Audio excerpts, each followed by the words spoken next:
Boa tarde, então eu sou a Bárbara, eu que orientei a Laura. Eu só quero falar rapidamente que a gente vai fazer hoje uma apresentação igual como se fosse um clube de revista, né? Então a gente vai apresentar o artigo, inclusive com o novo modelo que a gente usa nas apresentações das aulas de manhã cedo, né? Que a gente faz geralmente, que não está tendo no momento, mas aí a Laura vai apresentar nesse mesmo modelo. O tema hoje não é de Covid, igual foi da semana passada, mas tem a ver com a pandemia, porque a gente começou a discutir de novo síndrome gripal e síndrome respiratória aguda grave. Então, nós vamos discutir sobre o oseltamivir, que está, então, relacionado com a pandemia por causa das indicações, né, na síndrome gripal ou síndrome respiratória aguda grave. Então, é por esse motivo que nós resolvemos fazer essa discussão dentro do curso de PSBE, que a proposta era falar sobre a Covid-19, tá certo? Era só isso mesmo, vou passar a palavra para a Laura, então. Boa apresentação, obrigada pela presença de todo mundo. Boa tarde, gente. Meu nome é Laura, eu sou R2 do CGP, então, como a Bárbara falou, ela me orientou, né, no clube de revista. Nosso tema vai ser, então, sobre influenza. Só para introduzir rapidinho, lembrando aqui que a gente teria de definição, né, do quadro clínico típico de influenza, o paciente ele apresenta febre, geralmente em torno de 6 dias de febre, mas criança pode ter um pouco além disso. Sintomas de via aérea superior, então coriza, tosse, odontalgia, disfonia, e os sinais sistêmicos, né? Mialgia, mal-estar, durando em média 1 a 2 semanas, mas podendo chegar até 6 semanas.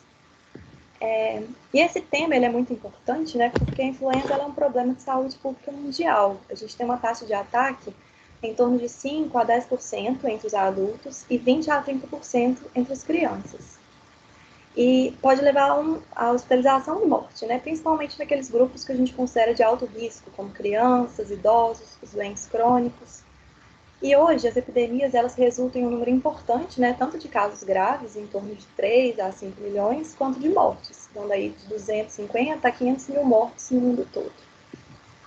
E falando em contexto de Brasil, e principalmente aqui de Minas, né, do nosso estado, é importante discutir influenza nesse momento, porque além da gente estar vivendo a pandemia do Covid, a gente está no período do outono, né? Então a gente está tendo uma circulação simultânea do vírus influenza, que está na sua sazonalidade agora, tanto do A quanto do B.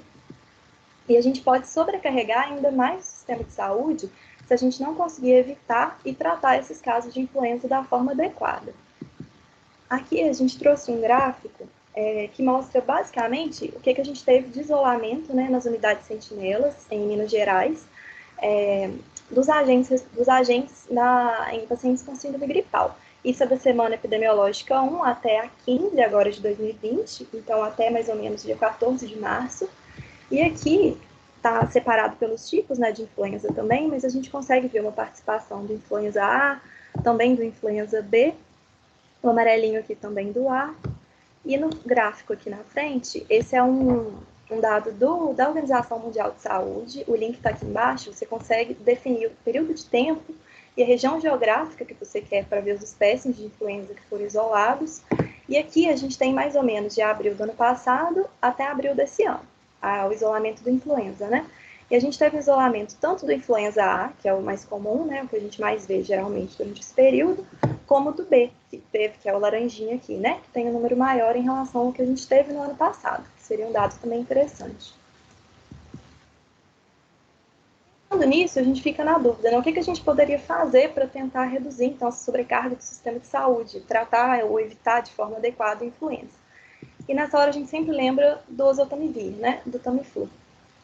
Só para relembrar também, o oseltamivir, então, ele é um medicamento que é o inibidor da neuraminidase, é um dos medicamentos da classe. O que ele faz é, basicamente, fazer uma inibição, por competição mesmo, do receptor da neuraminidase, que está aqui no vírus, né, com o ácido ciálico, que é um receptor que fica aqui na célula.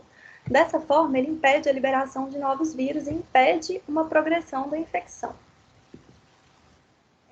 Classicamente, a gente tem indicações, né, para o uso do oseltamivir, a gente fez uma revisão da literatura, nos sumários, nos protocolos, e o que a gente encontrou foi que eles são basicamente homogêneos. A gente olhou no UpToDate, no CDC, no IDSA, na Academia Americana de Pediatria, e a recomendação aqui da Sociedade Brasileira de Pediatria. De uma maneira geral, o que todos eles recomendam é que o oseltamivir está indicado para as crianças hospitalizadas que têm uma influenza presumida, né? Antes mesmo da gente ter a confirmação de que é influenza. Crianças com influenza suspeita ou confirmada, mas que têm uma doença severa, progressiva ou complicada. Infecção por influenza em qualquer gravidade, então mesmo a criança boazinha na atenção primária, mas que tem um risco mais alto de complicação, independente da imunização dessa criança. E por fim, a decisão compartilhada, uma criança previamente saudável com influenza, mas que na hora que você discute com os pais, eles acreditam que tem esse benefício mesmo de redução de sintoma quando comparado com os possíveis efeitos colaterais. Principalmente se você conseguir iniciar o medicamento nas primeiras 48 horas de sintoma, que é quando a gente sabe que tem maior eficácia. Os fatores de risco, né, para a gente pensar em começar a influenza, também são mais ou menos homogêneos. O pessoal, eles listam asma, doença neurológica, doenças hematológicas, doenças pulmonares, endocrinológicas, cardíacas, renais, hepáticas, desordens metabólicas, obesidade, pacientes que usam aspirina a longo termo e pacientes imunossuprimidos, tanto por doença quanto por medicações. Outros grupos que são considerados de alto risco são os adultos acima de 65 anos, as crianças abaixo de 2 anos. Aqui eu vou parar só para fazer uma ressalva, que a gente não tem muito consenso de qual seria a idade para a gente considerar uma criança do grupo de risco, né? Só pela idade. Eles falam que abaixo de 5 a gente já tem um risco mais alto, mas o risco realmente mais alto seria abaixo de 2 anos, e as maiores taxas de hospitalização são nas crianças abaixo de 6 meses de idade. Além disso, lembrar, como eu já falei, que o ideal é a gente começar essa terapia antiviral o mais precoce possível, né, nas primeiras 48 horas de sintoma. Mas a gente pode considerar começar a terapia mais tarde para aquelas crianças hospitalizadas, que têm uma doença severa, progressiva, ou que têm um risco mais alto de complicação. Aqui eu deixei separado o protocolo dos outros, deixei o protocolo do NICE, porque ele tem uma diferençazinha em relação aos anteriores, né? Aqui é basicamente igual, mas a diferença é essa daqui. Que em relação à idade, o NICE ele só considera fator de risco os pacientes acima de 65 anos. A criança ela não vai ser do grupo de risco só por ter menos de 5 anos ou 2 anos, enfim. Só acima mesmo de 65. E para finalizar, essa é a orientação aqui do Estado de Minas Gerais, que é basicamente a mesma do Ministério, né? Que a gente começa o Tamiflu nos casos de síndrome gripal, que tem um fator de risco para complicação, mesmo no atendimento ambulatorial, e em todos os casos de síndrome respiratória aguda grave, principalmente nas primeiras 48 horas de início da doença. A maior parte desses protocolos, né, essas indicações, elas são baseadas em estudos prévios que eu resumi aqui nessas duas meta-análises que são já bem conhecidas, né? Essa primeira publicada no Lancet em 2015 e a segunda aqui, publicada na Cochrane, que foi da Cochrane em 2014, do Jefferson, né? E as duas mostraram que o oseltamivir ele teve uma melhora do tempo médio de alívio dos sintomas. Essa daqui de 17,8 horas, dentre os adultos, com intervalo de confiança de 9,3 a 27,1. E a da Cochrane de 16,8 horas, com intervalo de 8,4 a 21,8. Nessa hora, a gente fica na dúvida, porque na prática, a gente não vê o oseltamivir sendo muito prescrito. Agora não tanto, porque nesse período de epidemia, pelo menos a sensação que eu estou tendo é de ver mais, né? Mas antes a sensação é que, na prática, ele não é tão utilizado. E isso se deve muito em parte a uma crítica que foi feita a esses estudos que embasam essas orientações, né? O que a gente vê é que eles são estudos com problemas no recrutamento, na seleção dos resultados reportados, que incluíam muito pouca criança e idoso para a gente recomendar nessas faixas etárias, e faziam estudos em uma só sazonalidade, o que pode ser um problema. Como eu mostrei, a gente está tendo uma maior circulação de influenza B esse ano. Será que isso faria alguma diferença quando se faz um estudo, por exemplo? Então, a nossa pergunta clínica frente a isso foi que adicionar o tratamento antiviral a um tratamento usual ambulatorial em pacientes com síndrome gripal lá na atenção primária seria efetivo para reduzir o tempo de recuperação global e nos subgrupos, de acordo com o risco? A nossa estratégia de busca, trazendo aqui a pirâmide que foi apresentada na aula da Érica, na semana passada, a gente foi por um buscador, né, que é o Access, e chegou a esse artigo que é um RCT. Então, é o melhor que a gente tem dentro dos estudos originais. O artigo é esse daqui, publicado no Lancet no final do ano passado. Então, é oseltamivir mais o cuidado usual, né, versus o cuidado usual para síndrome gripal, para doenças similares da influenza, na atenção primária. É um estudo aberto, ou seja, ele não tem nenhum tipo de cegamento, pragmático e um RCT, um ensaio clínico. O pragmático eu vou pedir para vocês guardarem, que eu já vou explicar isso lá na frente com mais detalhes. Então, isso já responde, né, a nossa primeira questão que a gente enviou para vocês agora durante a semana, que o título do artigo ele já informa para a gente um pouquinho de como que foi o método, né? A alternativa correta aqui, então, é que foi um RCT, um ensaio clínico randomizado, aberto, ou seja, sem cegamento e, portanto, né, sem placebo. E aqui, a pré-análise. Como assim? Sempre que a gente está frente a um artigo, né, isso é algo mais novo que a gente incluiu na apresentação agora, a gente primeiro olha o resumo, vê como que foi a metodologia e o resultado para ver se o artigo realmente vale a pena de ser analisado. Então, quando a gente bate o olho nesse artigo, na primeira leitura, o que a gente vê? Que foi um ensaio clínico, como eu já disse, pragmático e aberto, conduzido na atenção primária com pacientes acima de 1 ano, durante 3 surtos de influenza consecutivos. Ele comparou o tratamento usual de influenza com o tratamento usual mais o oseltamivir. Ele viu que o tempo de retorno às atividades usuais reduzia em cerca de 1 dia para os pacientes do grupo do oseltamivir, e se esse paciente fosse de risco, né, mais velho, com comorbidades ou maior duração de sintomas, ele tinha um retorno às atividades usuais 2 a 3 dias antes. E mostrou também, como a gente já sabe, que é um efeito colateral comum, um aumento do número de vômitos e náusea no grupo que usou o oseltamivir. Então, a partir disso, a gente vê que o artigo ele deixou a metodologia aqui bem clara, teve um resultado interessante, então, a partir disso, a gente decide fazer a análise. Aqui, para só ajudar a deixar mais claro, né, a gente colocou a pergunta pico. Então, pergunta pico, P de paciente. Então, são nossos pacientes com síndrome gripal. A intervenção foi um cuidado usual, mais o oseltamivir, e o grupo controle, só esse cuidado usual. E o nosso desfecho foi ver se tinha uma redução do tempo de recuperação global e nos subgrupos. E o desfecho, que esse artigo analisou, foi basicamente o tempo para recuperação conforme foi reportado pelo paciente. Então, o paciente ele contava para o pesquisador quanto que ele retornou às atividades usuais e quando ele tinha febre, cefaleia e mialgia, ou ausentes ou muito pouco importantes. No caso das crianças, que é mais difícil de descrever cefaleia e mialgia, seria o clínicness, né? Aquela dependência paterna. Então, isso responde ainda a nossa segunda questão da classificação do desfecho. Então, relembrando aqui, um desfecho de retorno às atividades habituais com resolução de febre, mialgia e cefaleia.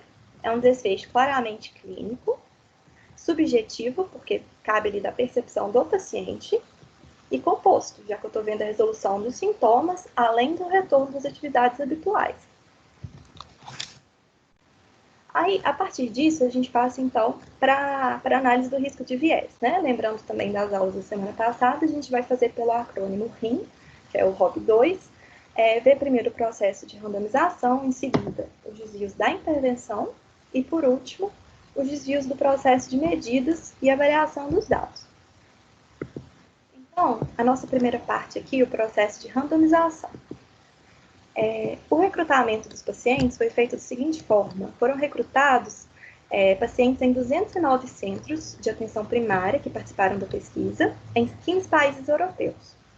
Isso foi realizado, como eu já disse, né, em 3 períodos epidêmicos de influenza distintos, em 3 invernos consecutivos. E os pacientes recrutados, eles tinham uma síndrome gripal, que era identificada na consulta, na atenção primária, ou quando eles telefonavam para agendamento de consulta, e tinham sintomas compatíveis com a influenza, tinham sintomas gripais. E foram recrutados pacientes com mais de 1 ano de vida, que tinham esses sintomas há 72 horas ou menos. Aqui está a imagem, né, dos países que participaram do estudo, foi um estudo bem grande nesse sentido.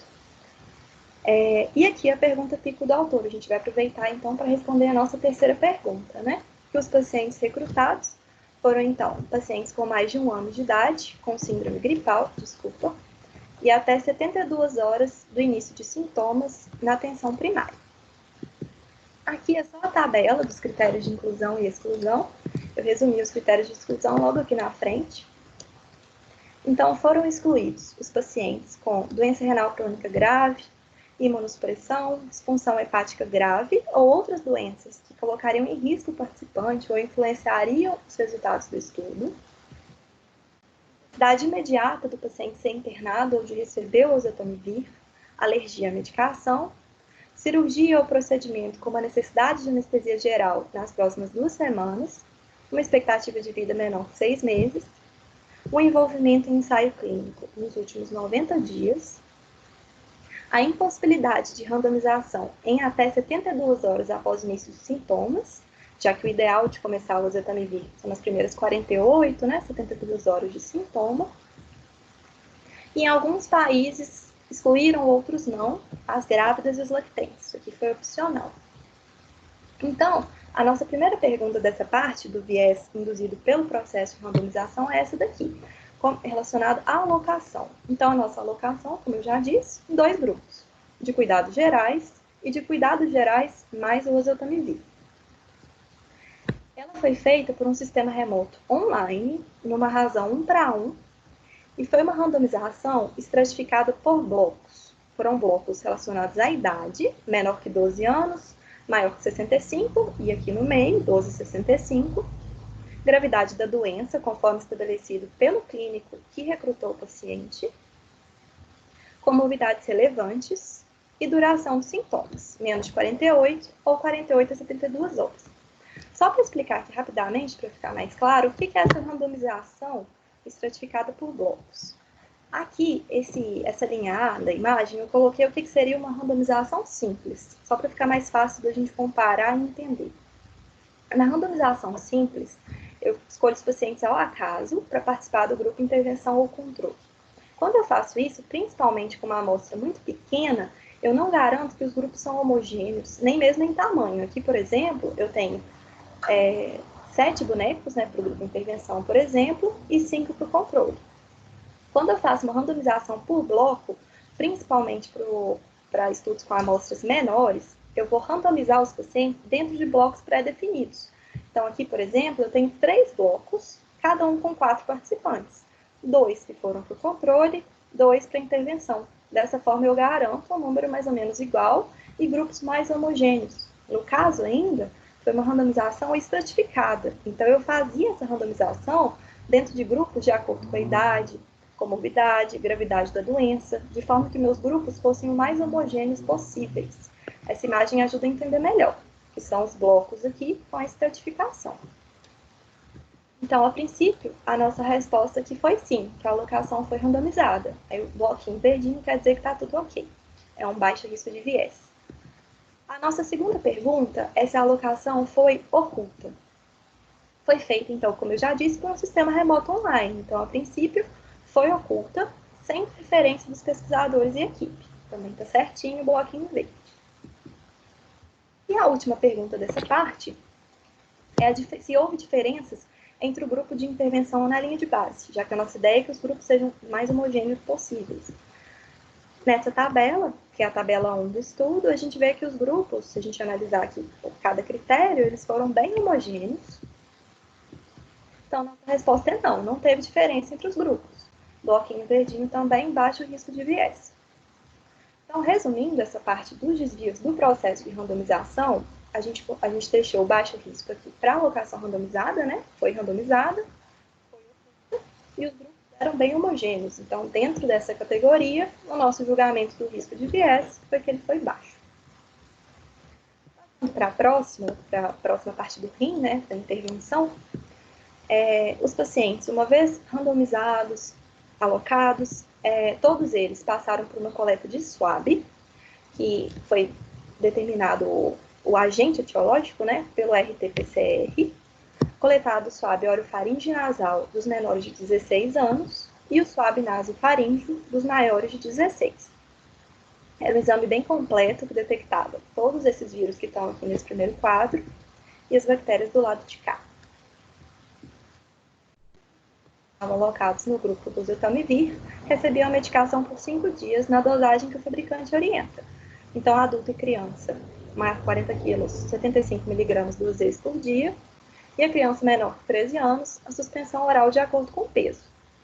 30 miligramas de 10 a 15, de 15 a 23, 45 miligramas, de 23 a 40, 60, e acima de 40, como eu já disse, 75. Então, partindo para as primeiras perguntas, né, dessa parte do desvio da intervenção, a gente tem que olhar se o paciente estava ciente do grupo que ele foi alocado, e a mesma coisa para o pesquisador.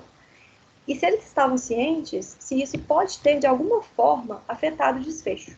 Então, como eu já disse, o estudo ele é aberto, e é aqui que eu vou explicar para vocês o que é pragmático. O estudo pragmático, ele objetiva ver o efeito da prescrição do oseltamivir na prática. Então, pela lógica, o paciente ele não pode ser cego, né? Tanto o paciente quanto o médico, eles têm que saber para qual grupo o paciente foi alocado, porque na prática, na vida real, não existe cegamento, não existe placebo, e isso afeta, né, os resultados. Então, o que o estudo quer ver é a efetividade. Qual que é a diferença? Quando tem a eficácia de um medicamento, eu olho o efeito biológico em condição ideal. Eu faço o estudo certinho, com placebo, tudo controlado. O paciente devidamente cego, o pesquisador também. Na efetividade, eu quero ver o efeito biológico na vida real, que é diferente, é o que esse artigo se propôs a fazer. Só que aqui a gente tem um problema, porque quando a gente quer analisar a efetividade de um medicamento na vida real, eu tenho que ter certeza que ele é eficaz. Porque uma vez que os pacientes e o próprio pesquisador, eles não são cegos, eu não consigo excluir um efeito placebo. E é isso que aconteceu e que deixou esse estudo um pouco comprometido.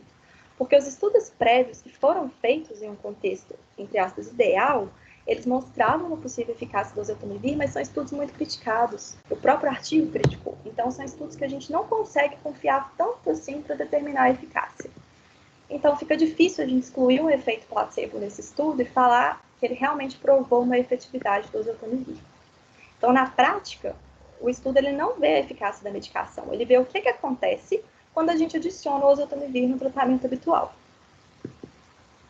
Então, aqui, a gente deixou que o paciente estava ciente, o profissional estava ciente, e que, a princípio, no nosso julgamento, isso pode ter afetado o desfecho. Então, aqui a gente marca provavelmente sim, por isso a linha tracejada, nas duas alternativas. Isso aumenta o risco de viés do estudo. E, por fim, a última pergunta, né, nessa parte do desvio da intervenção, é se foi feita uma análise por intenção de tratar. Ou seja, foram analisados os pacientes de acordo com o grupo que ele foi alocado inicialmente, independente da aderência. E foi exatamente isso que foi feito. Então, o estudo ganhou um sim aqui, um bloquinho verde.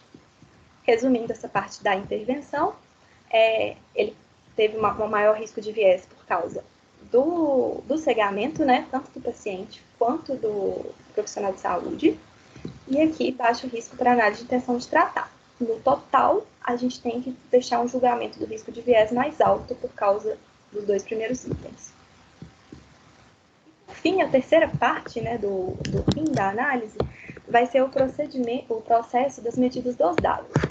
Então, como que isso foi feito? Os pacientes, eles completavam um diário de sintomas durante 14 dias, para falar quando que eles voltaram às atividades usuais e para registrarem como que estava a evolução dos sintomas típicos da influenza. E foi realizado, além disso, um contato por telefone em dias pré-definidos. Então, aqui é só um desenho do estudo, só para facilitar um pouquinho a visualização. Depois que os pacientes eram randomizados, os swabs feitos, eles mantinham contato entre o dia 2 e 4 pelo telefone, 14 e 28, e após o dia 28. Então, esses pacientes eles eram seguidos por cerca de 28 dias. Aí, a nossa primeira pergunta dessa parte das medidas foi se houve perdas importantes e se a proporção de perdas mudaria o resultado. Quando a gente analisa aqui o fluxograma, a gente teve poucas perdas, de 3.266 pacientes que foram inicialmente recrutados e randomizados, a gente teve cerca de 6% de perda. E é bem homogêneo entre o grupo intervenção e controle. Então, a gente considerou que não houve perda importante, bloquinho verde, está tudo certo. E na segunda pergunta, se os pesquisadores estavam cientes aos grupos dos quais os pacientes foram alocados, como eu disse, o estudo ele não teve nenhum tipo de cegamento em nenhum nível. Então, os pesquisadores eles não foram cegos. Isso aqui é um problema também um pouco maior, porque o desfecho que o paciente relata, ele é subjetivo, né? Ele é do paciente. Então, o pesquisador ele pode ter, de alguma forma, influenciado o resultado pelo conhecimento da intervenção. O ideal fosse que ele fosse cego, né? Para conseguir reduzir esse risco de viés. Então, aqui a gente marcou, provavelmente sim, um risco de viés também mais alto. E, por fim, a nossa terceira e última pergunta dessa parte de medidas e dados, que é se os dados dos desfechos foram relatados de forma seletiva, ou seja, se houve tortura de dados. E, aparentemente, isso não aconteceu. Então, nossa resposta é que não, bloquinho verde também, tudo certo. E, resumindo, essa terceira parte do rim, né, terceira e última, nós não tivemos perdas importantes, os pesquisadores estavam cientes, a gente acha que isso afetou o estudo, e não houve tortura de dados. Mas por causa da segunda pergunta do cegamento, mais uma vez a gente tem um julgamento do risco de viés alto. Então, resumindo aqui só para trazer lá do início do rim, na parte da randomização nós julgamos que tinha um risco de viés baixo, na intervenção um risco alto e na medida de dados um risco também alto. Então, de uma maneira global, analisando esse desfecho de retorno às atividades usuais, a gente considerou um alto risco de viés. Chegando agora, então, na parte dos resultados, esse aqui é a primeira figura, né, do artigo, a figura 2, são duas, mais ou menos, dessa forma, dessa maneira. Essa daqui mostra, basicamente, um risco basal do paciente. Como assim? Esse aqui é do grupo controle, ou seja, do paciente sem oseltamivir, e ele mostra, mais ou menos, a duração dos sintomas. Então, essa linha que está aqui, tomar muito cuidado para a gente não confundi-la com a linha do efeito nulo, ela é a média. Ela é esse valor de K, é a duração média de sintomas do grupo controle, que foi 6,73, dentro desse intervalo de confiança, que é o sombreado. E aqui a gente tem a divisão de acordo com os subgrupos. Eu selecionei 3 aqui que eu achei mais importantes. Esse primeiro, eu selecionei a criança que seria de menor risco. Então, abaixo de 12 anos, sem comorbidades, duração de sintomas menor que 48 horas. A gente vê aqui que ela tem uma duração de sintomas de 5 dias, está abaixo da média, né, do grupo controle. E à medida que a gente vai descendo, a gente aumenta o risco desse paciente. Então, a gente aumenta a idade, e para cá, nesse sentido, a severidade dos sintomas, presença de comorbidade. Então, esse segundo aqui é das crianças também, ainda dentro do grupo de 12 anos, só que com uma doença mais grave, com comorbidades. A gente teve uma duração de 8,8 dias, tá aqui à direita da nossa média. E lá embaixo, no que seria o maior risco de todos, né, acima de 65 anos, paciente com doença grave, comorbidade, uma duração de 13 dias. Então, bem à direita aqui da nossa duração média. Então, isso, como eu disse, é só o risco basal. A comparação entre os grupos fica mais fácil da gente ver nesse de cá. Essa figura mostra para a gente a média de dias de benefício desses pacientes, ou seja, quantos dias a menos de doença o paciente teve quando ele usou o oseltamivir, né? Essa linhazinha azul aqui, agora sim, é a do efeito nulo, ou seja, teve 0 dias de benefício, né? E esse sombreadinho vai ser a média dos pacientes. Agora, você pode se perguntar, né, o que seria o ideal, assim, de redução de dias para o oseltamivir?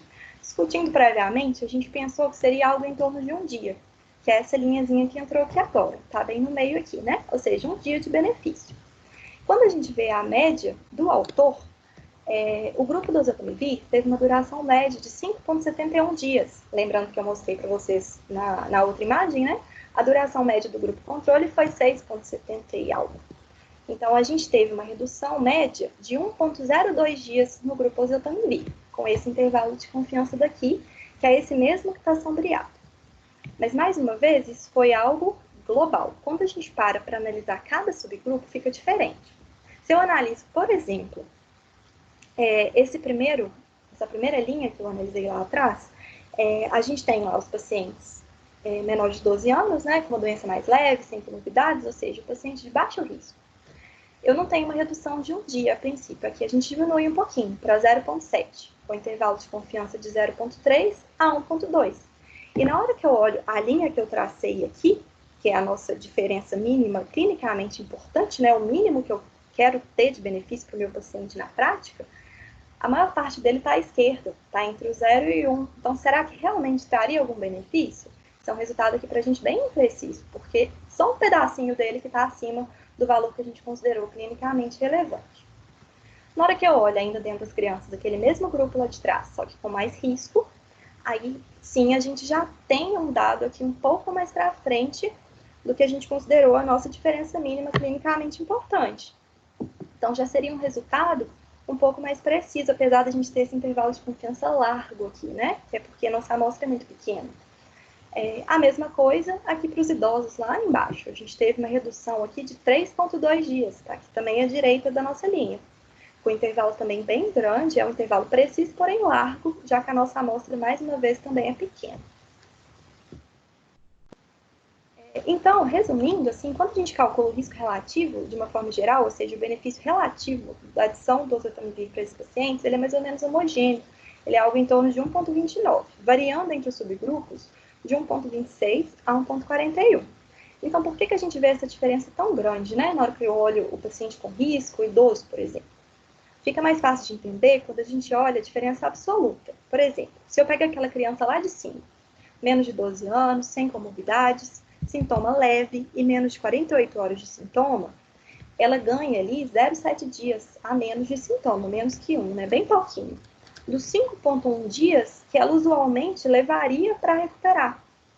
Na hora que eu olho o idoso, mais de 65 anos, com comorbidades, sintomas severos e mais de 48 horas de sintoma, aí a redução absoluta aqui já é um pouquinho maior, de menos 3,2 dias. Mas o risco basal dele também é maior, dos 13,1. Então fica mais fácil da gente ver pelo efeito absoluto. E por fim, a última imagem aqui dos resultados que a gente trouxe é essa tabela daqui. A tabela, ela, basicamente, simplificando, ela comparou o benefício do oseltamivir de acordo com a confirmação ou não da influenza. Então, a gente teve mais ou menos 51% dos pacientes com influenza confirmada, e aqui 1.469 sem influenza, né? E o que ele queria mostrar é que o efeito foi mais ou menos o mesmo. O hazard ratio que ele calculou foi de 1,27 dentro da influenza e 1,31 dentro do não influenza. Isso para a gente ficou um pouco problemático, porque não existe nada nem in vivo, nem in vitro, provando o efeito do oseltamivir em vírus que não sejam influenza. Então, tem vários motivos para isso aqui acontecer, né? Pode ser pelo efeito placebo, que eu falei que a gente não consegue excluir. Pode ser pela sensibilidade do swab também, que pegou aqui no meio falso positivo, falso negativo. Também são hipóteses possíveis. E aqui a nossa questão 5, uma questão polêmica, vou explicar por quê. Mas o que a gente tinha perguntado aqui era em relação aos intervalos de confiança, né? A nossa alternativa correta, que a gente pensou inicialmente, seria esse daqui. Se os intervalos de confiança seriam precisos, tanto no grupo do influenza quanto do não influenza. A princípio, eles são realmente intervalos aparentemente precisos. Só que eu queria pedir perdão de antemão, porque na hora que a gente foi analisar essa questão com mais cuidado, a gente viu que essa inferência que não dá para ser feita sem os dados adequados. Eu tinha que ter dado dados absolutos para fazer uma conta além para conseguir ver realmente a implicação clínica desses dados que o autor apresentou. Então, a princípio, essa questão 5 não tinha resposta. Enfim, né, a gente falou do desfecho primário até aqui, a gente teve os desfechos secundários que o autor tentou analisar, como curso de efetividade, as admissões hospitalares, complicações da influenza, ida ao pronto atendimento, o tempo para aliviar os sintomas, novos sintomas ou pioras dos que já existiam, tempo para começar a reduzir, né, ao invés de ser o tempo de resolução, uso de sintomáticos e de antibiótico terapia, infecção de coabitantes e a capacidade da pessoa lidar com sintomas por conta própria, né, sem ter que procurar atendimento médico.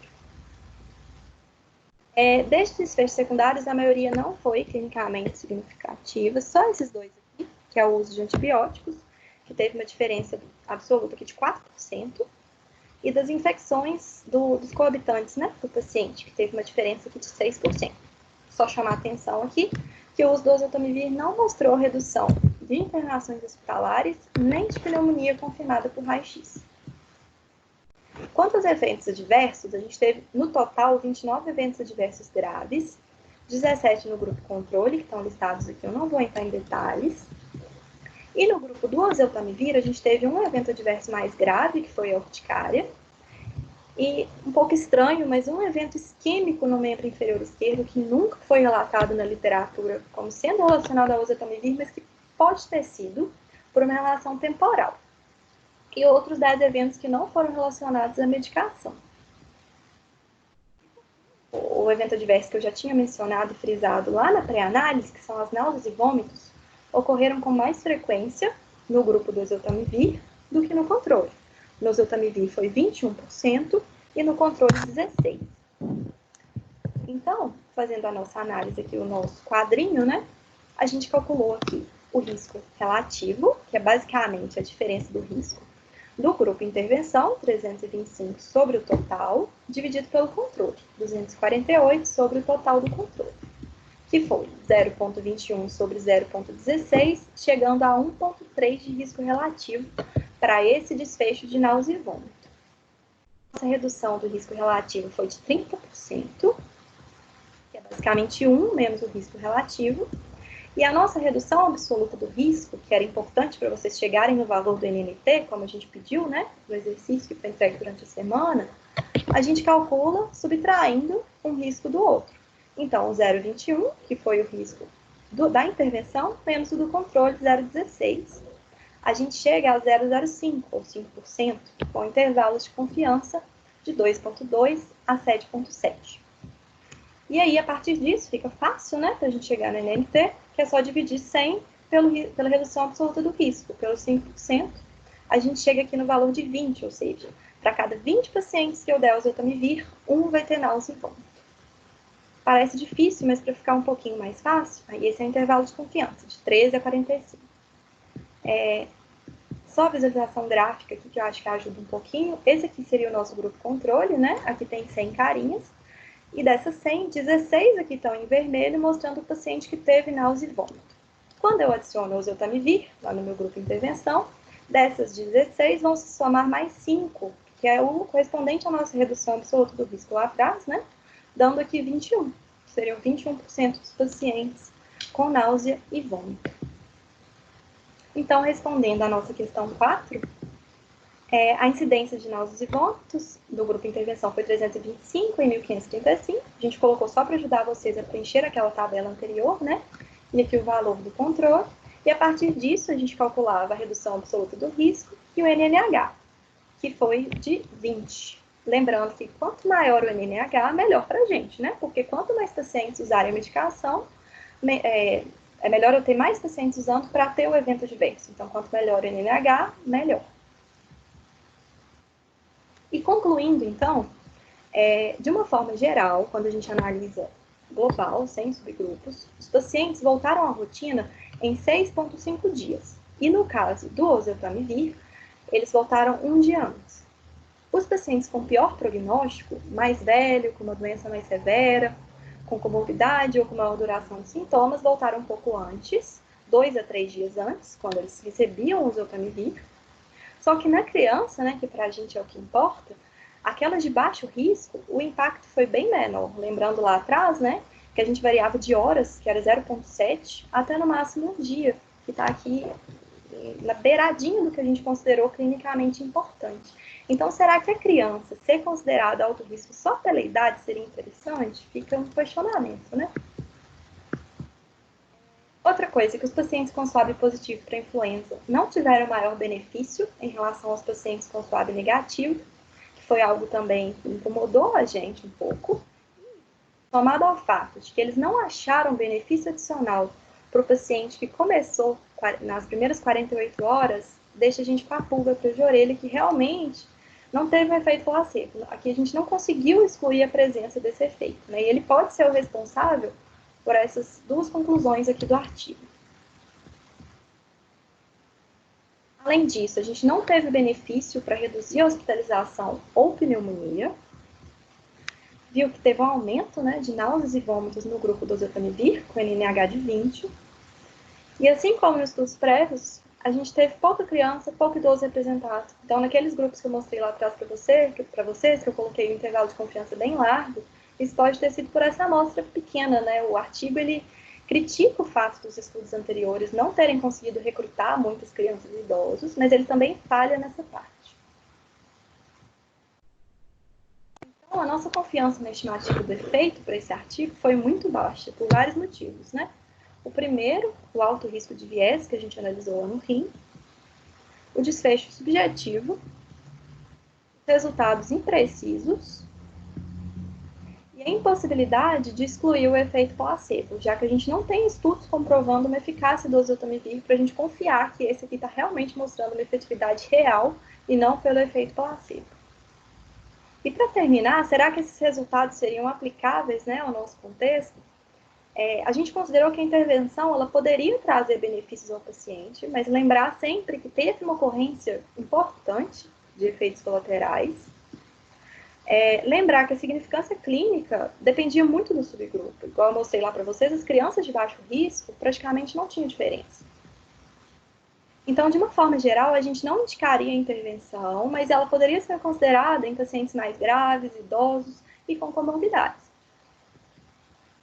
E importante aqui também frisar que isso foi um estudo feito na Europa, que tem uma cobertura vacinal de cerca de 10%, né?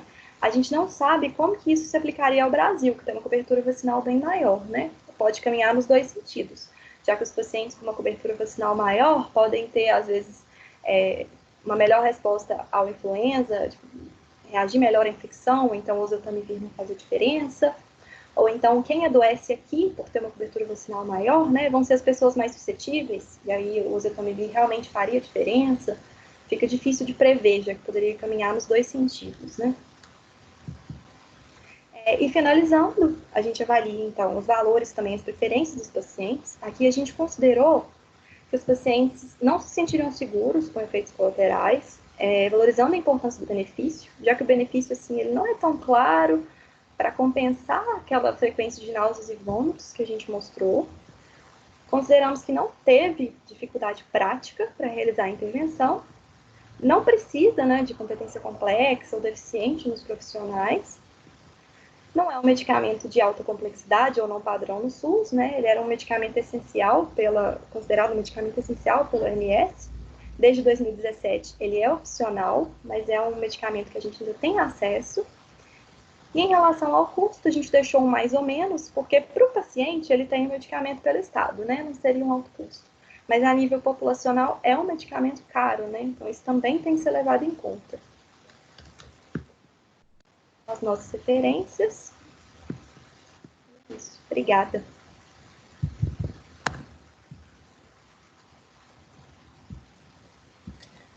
Pena que não dá para ouvir as palmas, né, Laura?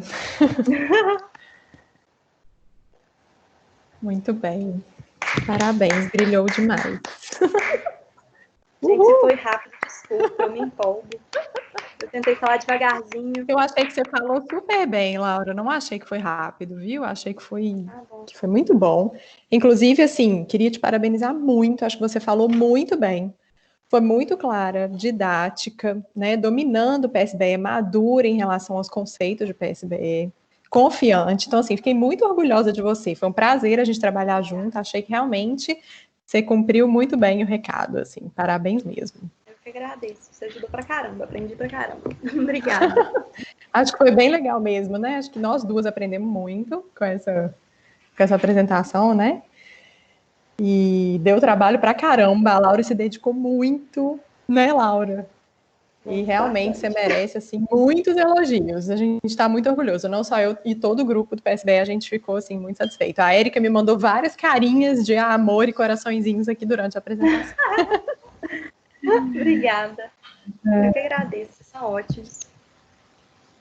Laura, eu queria só que a gente voltasse naquele slide das continhas que a gente faz a que você chegou no NNT, até porque o NNT, na verdade, era o NNH, né? Depois no slide seguinte você até falou direitinho que era o NNH, porque quando a gente fala, volta nele lá para mim, na verdade, a gente esqueceu de trocar todos os... Isso, apareceu.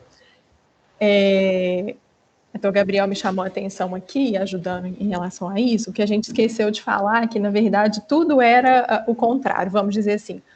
O RRR, que é a redução do risco relativo, na verdade, no nosso caso, foi o aumento do risco relativo, porque houve aumento de náuseas e vômitos em 30%, né, no grupo que usou o oseltamivir. A mesma coisa em relação ao RAR, que geralmente a redução absoluta do risco, no nosso caso, em relação a náuseas e vômitos, foi aumento do risco absoluto de 5%, né, no grupo de pacientes com náuseas e vômitos. Isso. E o NNH, que é o número necessário para causar dano, que foi de 20. Ou seja, a cada 20 pacientes que eu tratar, um vai ter o desfecho de náuseas e vômitos, né? E que é o que você explica nos outros slides. Então, é só para a gente, isso mesmo, para a gente observar que não foi uma redução, que na verdade foi um aumento desses efeitos colaterais no grupo da intervenção. Ok. Os outros preceptores querem fazer mais alguma observação, aproveitar esse momento. Até assim, como a gente acabou bem dentro do horário, nós temos 15 minutos aí para discutir, pessoas que queiram também tirar dúvidas, vai ser um ótimo momento agora. Ai, olha, a Laura tá cheia de palminhas e elogios aqui no chat, merece isso, parabéns. Obrigada. Queria só aproveitar a oportunidade para elogiar publicamente, né? Porque realmente eu estou, assim, muito, muito, muito, muito orgulhosa da Laura. Brilhou, parabéns, um artigo difícil, né? Eu acho que a arte de ensinar é fazer o difícil parecer fácil. E você foi brilhante, Laura. Vocês duas, né? Porque a Bárbara brilha, né? Então, vocês duas conseguiram colocar um artigo difícil, árduo, de uma forma muito agradável e muito didática e muito fácil. Então, assim, parabéns, parabéns. Vocês estão Obrigada, de parabéns. Você também ajudou a gente bastante. Muito obrigada. Foi mesmo, o grupo todo, agradecer a todo mundo. A Laura já está aprovada como professora. Né, Gabriela? Com certeza. Inclusive de tecnologias, porque ela é muito boa nisso também. Ensinar a mexer no Google Drive. Agora, eu acho que se as pessoas quiserem fazer pergunta, né? Parece que tem uma pergunta ali no chat. Sim, acho que a gente pode abrir para pergunta. Deixa eu ver. Olha ali, ó, do Paulo Tonaco. Deixa eu ver. Tenho uma dúvida. Na aula da Thalita, há uma tabela que fala sobre a avaliação do NNT em grande, muito grande, médio e baixo. Há uma quantificação disso para NNH, considerando os desfechos graves e menos graves? A gente até ia colocar essa tabela, Paulo, como referência para avaliação do NNT, mas é meio que ao contrário mesmo, igual a gente falou, que como o NNT é o número necessário para tratar, quanto menor o NNT, melhor. Né? E o NNH é ao contrário, porque como ele é o número necessário para causar dano, eu espero que quanto mais pacientes eu trate, eu quero que pouquíssimos tenham um efeito colateral. Então, é similar àquela tabela, só que seria invertendo um pouco o sinal. Então, assim, a gente até pode usar mais ou menos aquela consideração que se fosse mais do que 25 eventos, que naquela tabela da Thalita seria menos de 25 eventos, para desfechos que não sejam mortalidade, a gente consideraria como significativo. Então, a gente usou também essa referência aqui do 25, só que então seria, se eu tiver menos de 25 no NNH, a gente já consideraria significativo. E foi o que a gente considerou para os nossos 20, que nós achamos aqui, que era um número grande demais de náuseas e vômitos aí. Não sei se deu para entender. Bárbara, só que talvez para isso, que a gente tem menos familiaridade até com esse NNH, né? Eu acho que vai depender muito também do tipo de efeito adverso, qual né? desfecho a gente está olhando. Isso, com certeza. Tanto que a tabela da aula da Thalita, até a Thalita, se quiser falar também, já que a aula não foi dela, mas a tabela considerava mortalidade como o desfecho mais importante, tanto que a gente levava em conta números bem menorzinhos, né? E se fosse outros desfechos, era outra referência, assim. Então, a gente está usando o 25, seria Bárbara, os outros desfechos. Oi! Você quer explicar, querida? Não, mas você está explicando super bem, é isso mesmo, né? Porque é aquela história, o NNH, a gente né? A gente até brinca na aula, se for infinito, melhor, né? Então, quanto maior, melhor. Uhum. Principalmente se for para desfechos que levam em conta críticos como mortalidade. Mas a gente não tem uma tabelinha com números tão certinhos para a NNH, Bonitinha, mas né? a gente pode inferir, né? Então, se a gente pensa que desfechos, né, que não são fatais, o NNH menor que 25, né, igual o nosso de 20, eles seriam considerados grande, né? Se fosse óbito, seria muito grande, né? Porque para eu tratar, vamos supor, 20 pacientes para ter um óbito, isso aí é considerado muito grande. Então, assim, é uma adaptação, né? Uhum. Mas a ideia seria a gente interpretar dessa forma. Eu quero que o meu NNH seja o maior possível, porque eu quero tratar pacientes que me deem benefício e que não tenham os prejuízos, né? Mas será, Paulo? Paulo, Obrigada, você tá Thalita. aí? Você conseguiu? Se você Ele tiver até ainda escreveu aqui, presente? entendi, obrigado, Ah, no ótimo, chat. maravilha, então. Mas eu vou aproveitar que eu tô com o microfone aberto e Ótimo, aproveita. vou parabenizar a Laura, né? Que realmente foi assim, agradecer, inclusive, por ela ter enfrentado esse desafio conosco, né? Tanto ela quanto a Sara, na semana que vem, abraçaram essa nossa proposta. Então, são desafios, não é fácil, mas elas estão abraçando com muito empenho, né? Com muito cuidado. E a Laura hoje já brilhou, realmente foi extremamente segura na apresentação, né? Os conceitos parece que estão ficando cada vez mais sedimentados e isso, assim, nos dá muita alegria mesmo. E é um artigo, né, gente, que aparentemente parecia simples quando a gente viu, avaliando os resultados, a gente fez aquela pré-análise, né? E a gente valorizou muito o artigo, pensando que era um artigo, assim, que tinha um bom resultado a nos oferecer. E na hora que a gente foi avaliar os riscos de viés, a gente viu que eles apresentavam muitos riscos de viés. Então, se a gente pudesse, no final, a gente classificaria, como a Laura trouxe, com uma qualidade da evidência muito baixa, né? Isso tira um pouco a confiança nossa, né, nos resultados. Talvez o artigo não responda a nossa pergunta inicial, aquela lá que a Laura fez, quando ela fez a revisão de todos os protocolos, para a gente pensar nas indicações do oseltamivir na nossa prática clínica, né? E certamente a nossa pergunta como pediatras vai ser: nós vamos usar nas crianças? Vamos usar em todas elas, menores de 5 anos? Vamos usar só naquelas que têm comorbidades? Em quais crianças? Nas mais graves? Né? Em quais crianças a gente usaria? Eu sinto que o artigo não respondeu completamente essa pergunta com a confiança que nós gostaríamos, né? Mas ele trouxe alguns dados interessantes para a gente ir somando para no final tomarmos a nossa decisão clínica, né? Então, ao mostrar lá naquele gráfico que a Laura trouxe, né?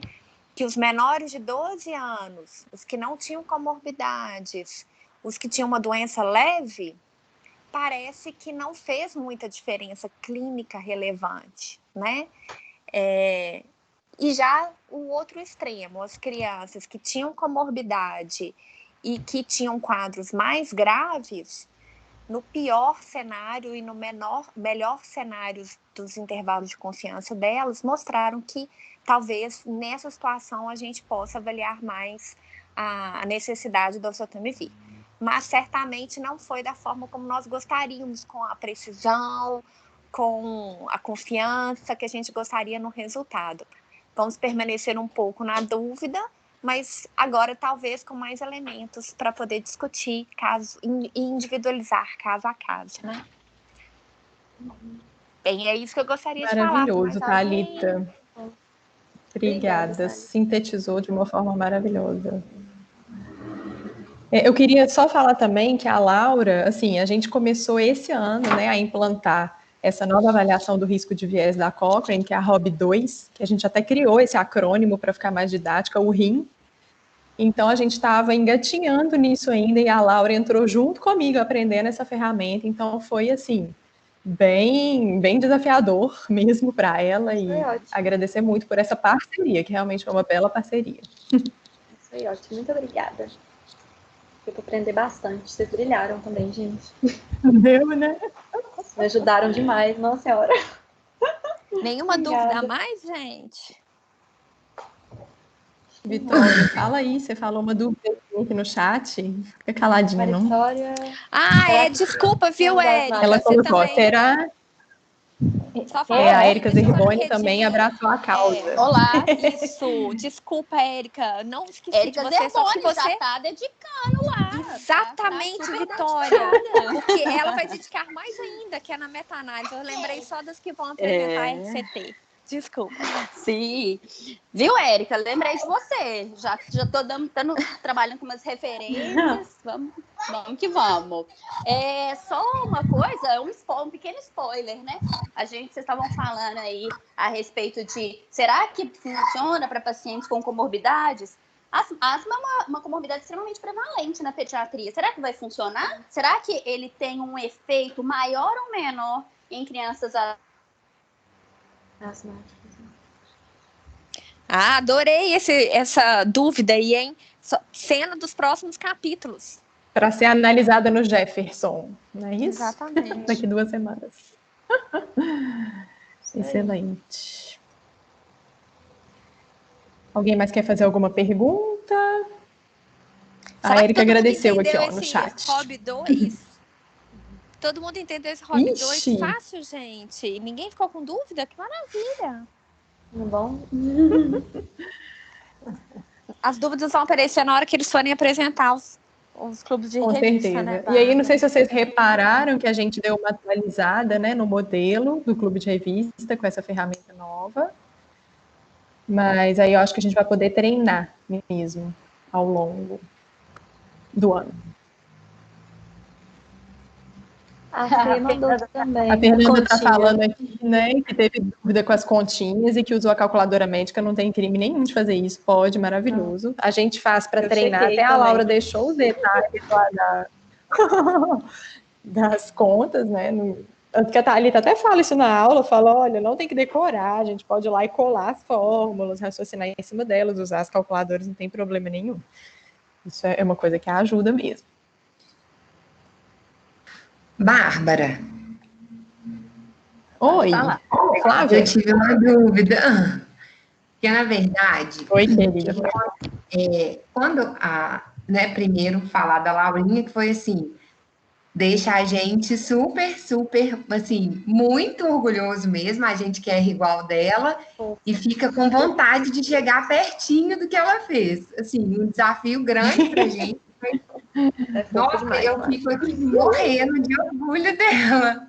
E pensando Elevando que a gente o nível, né, das apresentações. Isso é bom demais.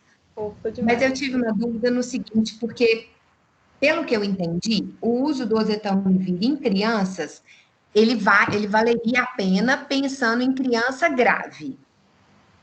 Só que, por exemplo, Isso. o que a gente consideraria uma criança grave? Uma saturação menor do que 94 já seria grave? O menino que está no catéter, por exemplo, a 1 litro, meio litro, que é uma das coisas que a gente tem um pouco de dúvida lá no segundo andar. Quando a gente vai começar a usar oseltamivir ou não? Chega lá e a gente não sabe se ele tem influenza ou não. Ele não definiu isso no artigo. Quais seriam critérios para o paciente leve, moderado e grave? Ele fala que isso seria uma definição do médico que está cuidando dele. Então, para nós também não ficou muito claro o que seria considerado o critério para a gravidade do paciente, entendeu? Então, é uma coisa que ficou bem subjetiva também, sabe? Acho que não tem como responder. Você pega uma criança que está muito grave, que está desaturando um padrão respiratório muito ruim, e aí você vai entubar e tudo. Tá, ela é grave mesmo. Mas aí você pega uma outra criança que está assim, com uma saturação de 91, 92, uma taquipneia leve. Ela entra dentro de critério de SRAG, né? Mas, tipo assim, é muito diferente da gravidade dessa outra criança, por exemplo, que está chegando em insuficiência respiratória. Então, a gente fica meio sem saber qual que é o benefício do oseltamivir nesses extremos da gravidade, né? Não, eu concordo plenamente. Lembrando que o estudo foi feito para avaliar pacientes da atenção primária. Então, não eram pacientes que cumpriam critérios de SRAG e eles não estavam internados, né? Entendi. Então, nem se aplicaria muito para esses casos. Eu acho que talvez com a análise da meta-análise, daqui 2 semanas, que vai ser a do Jefferson, talvez a gente consiga responder um pouquinho melhor, porque com esse artigo, realmente, a conclusão que a gente chegou foi aquilo que a Thalita falou. Dá uma sugestão de que para os pacientes mais graves e com comorbidades, ele tem mais efeito, mas não deu para definir detalhes do o que é o paciente grave, né? Não ficou uma coisa tão clara assim mesmo, infelizmente. Muito obrigada. Nada. Você quer completar? Olá, pessoal. Alguma coisa? Gabriel falando. Fala, Gabriel. Oi, Gabriel. Oi, gente, boa tarde. Primeiramente, queria parabenizar a Laura, né, novamente. Eu tinha participado aí das primeiras apresentações, já sabia que ia vir coisa boa aí, né? Então, Obrigada. não posso dizer que estou surpreso, não. Obrigada. E outra coisa, né? É interessante a gente pensar um pouquinho, né? Voltando ali naquela discussão do estudo pragmático, não é isso? Por que fazer um estudo pragmático? Sim. Sendo que para ver se na vida real essa medicação faz um efeito para a criança, para a população de atenção primária, sendo que nem os estudos de prova de conceito, né, os estudos originais, conseguiram mostrar que tinha um efeito grande, né? E a gente esperaria num estudo pragmático que o efeito fosse menor do que num estudo com condições ideais, né? Então, sempre avaliar lá naquela parte pré-analítica, né, além do resultado e da pergunta pico, né, quem são os autores? Quem financiou esses autores? Né? Quais são os conflitos de interesse envolvidos? Vocês vão ver que tem alguns parágrafos de conflito de interesse no estudo, né? Aí no artigo. Financiamento de várias indústrias, né? Várias ligações de todos os autores com a indústria farmacêutica. Então, assim, é mais uma coisa para a gente levar em consideração, que não dá para a gente quantificar muito bem o quanto que isso influenciou, mas que influencia, né? Até mesmo no desenho do estudo. Aí Sim. Eu posso falar um pouquinho desse negócio do pragmático, então? Não quero confundir a cabeça de ninguém, não, mas é que a gente se questionou muito sobre isso, né? Que foi o que a gente conversou hoje de manhã também. O estudo pragmático é para ver a efetividade. Então, seria, na vida real, se funciona bem ou não. Só que a gente tem dúvida se o oseltamivir é eficaz, que seria um passo antes de fazer um estudo pragmático, né? A gente tem dúvida se ele realmente faz efeito e quanto ele faz efeito. Então, a gente se questionou muito se a escolha desse desenho de estudo foi adequada, porque parece que a gente quer mesmo é comprovar a eficácia e não a efetividade. Então, a ausência do placebo, a gente questionou tudo isso. Então, assim, essas colocações do Gabriel, acho que foram bem pertinentes, assim. E aí, com muitas dúvidas para a gente analisar os resultados, então, né? Fica muitos questionamentos para a gente chegar a alguma conclusão do jeito que a gente gostaria de chegar. Boa tarde, pessoal. Meu nome é Thaís, eu sou residente R1 e a gente nunca teve contato com o PSBE, é a primeira vez que a gente está tendo. Então, eu e a minha outra R1 lá do João 23, a gente teve algumas dificuldades. Então, a gente está perguntando, se possível, se tem algum livro que a gente possa ler, algum material apoio, sem ser os vídeos, para a gente aprofundar mais. Porque a gente teve que pedir ajuda até para as meninas para dar alguma coisa, tipo assim, um conceito, alguma coisa para a gente estar fazendo as atividades. Foi super bacana, a gente achou super bacana e tudo, mas a gente ainda está tendo um pouco de dificuldade, porque parece que vocês já têm um convívio com isso todo dia e a gente lá ainda não tem. Então, se puderem mandar material, livro, essas coisas, para a gente ir aprofundando mais durante a semana. Ótimo, Thaís, obrigada por você ter falado. A gente tem uma pasta no Google Drive do PSBE, inclusive com o livro do Gaiat, que é a nossa bíblia, com vários artigos, também um compilado lá que está bem organizado. Aí a gente pode compartilhar, a gente sempre compartilha com os residentes essa pasta. Então, você vai ter acesso, sim, tá bom? Tá bom, muito Alguém obrigada. quer falar mais alguma coisa sobre isso, dos exercícios? Beleza, a gente fica bem feliz que vocês estão interessados e querendo aprender mais e mais.